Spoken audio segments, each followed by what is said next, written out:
she needs to reach you in an emergency, we know where to look for you.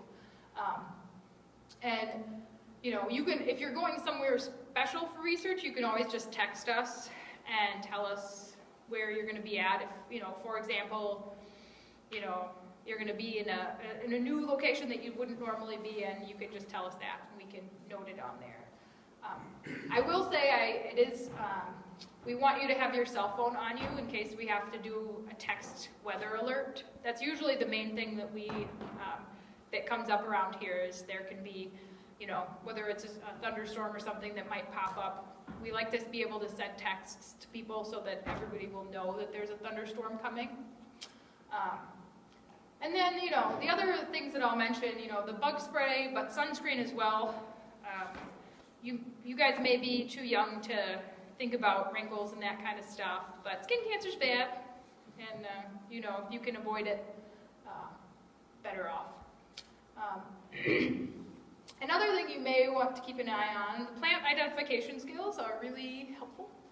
And if you don't know what poison ivy and poison sumac looks like, come and talk to us.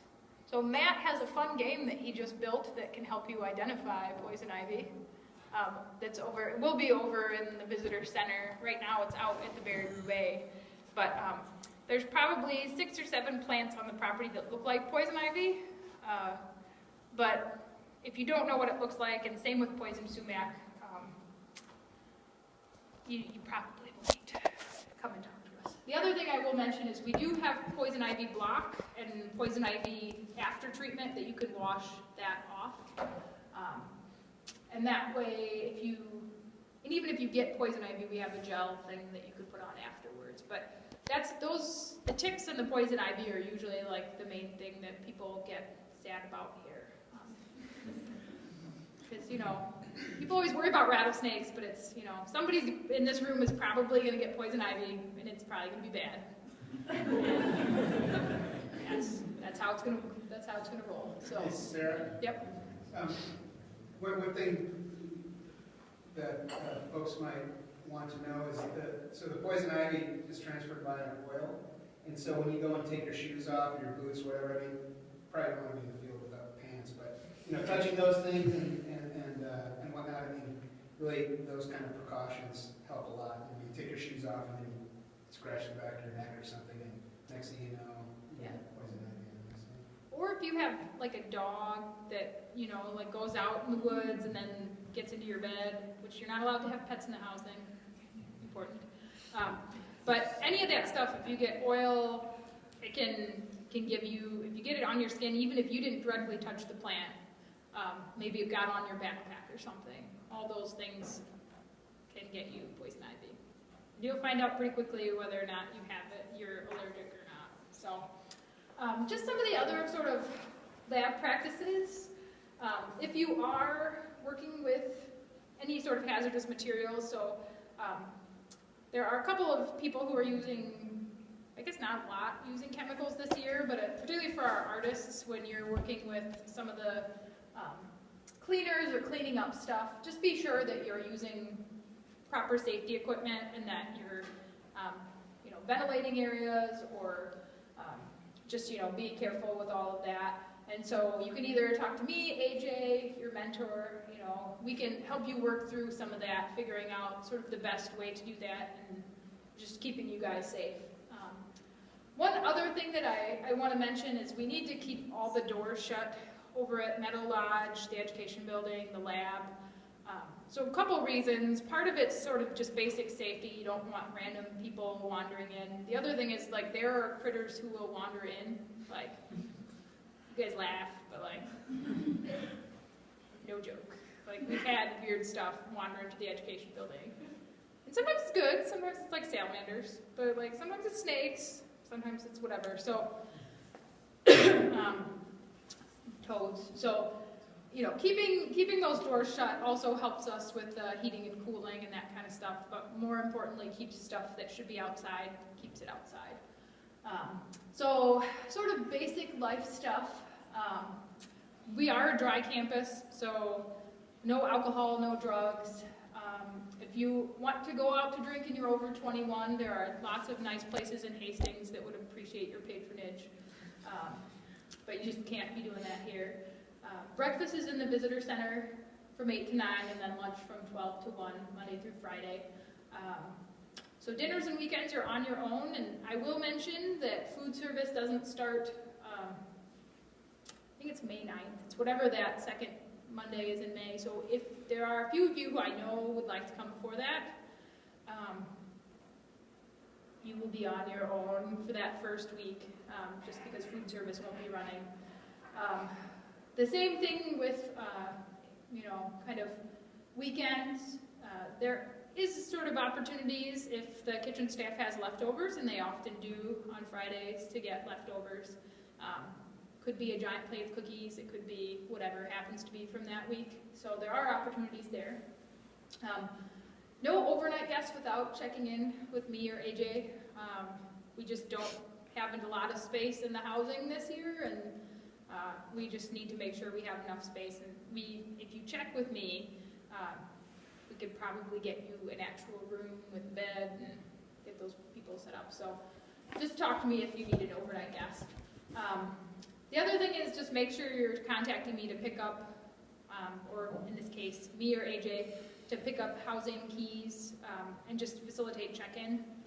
We are quite full housing-wise right before a lot of people are supposed to arrive. So depending on when you're scheduled or when you would like to come in, you need to email us and make sure you arrange that.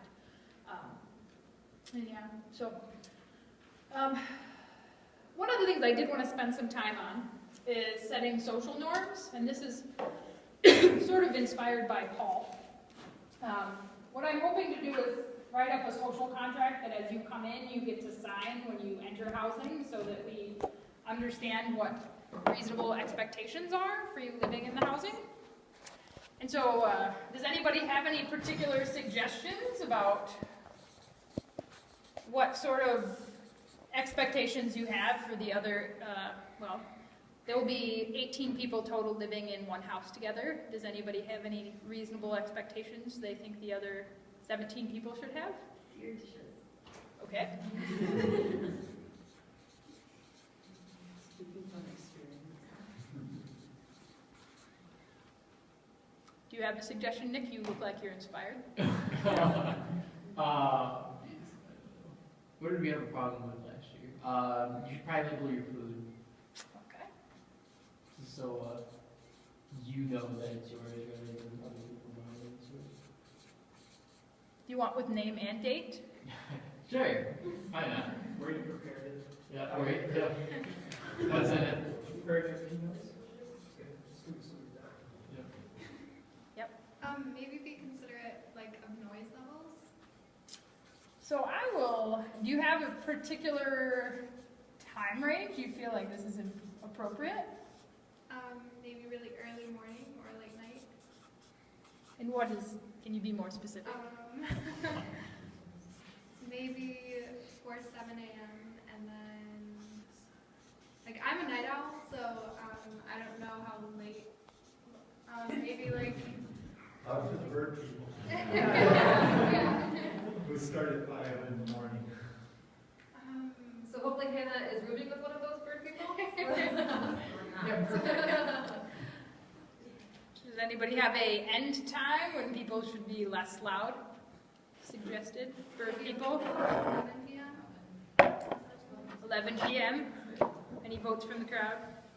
Okay.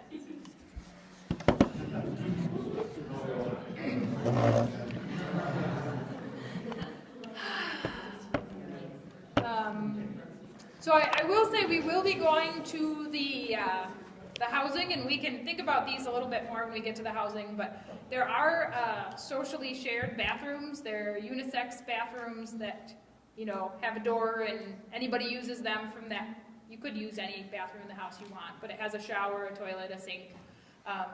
Any thoughts on bathroom norms? Yeah. I want cleanliness.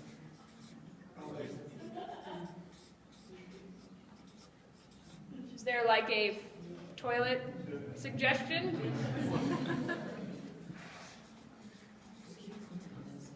you guys have a, you know, maybe for, say, toilet down, flushing, I don't know, any of these things? Thoughts? Flush. Kind of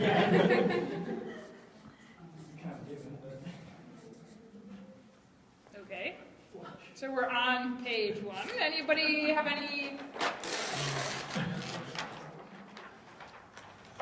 other social norms that they would like? You're Maybe gonna for nail the- that on the door, aren't you? Huh? You're gonna nail that on the I'm door. actually gonna, like, we have a poster printer, so Oh. you're just gonna make it and then have people sign it. It'll be kind of like, you know, blood agreement. So, anything else about the kitchen or bedroom? I don't know. Anything else? Thoughts? Why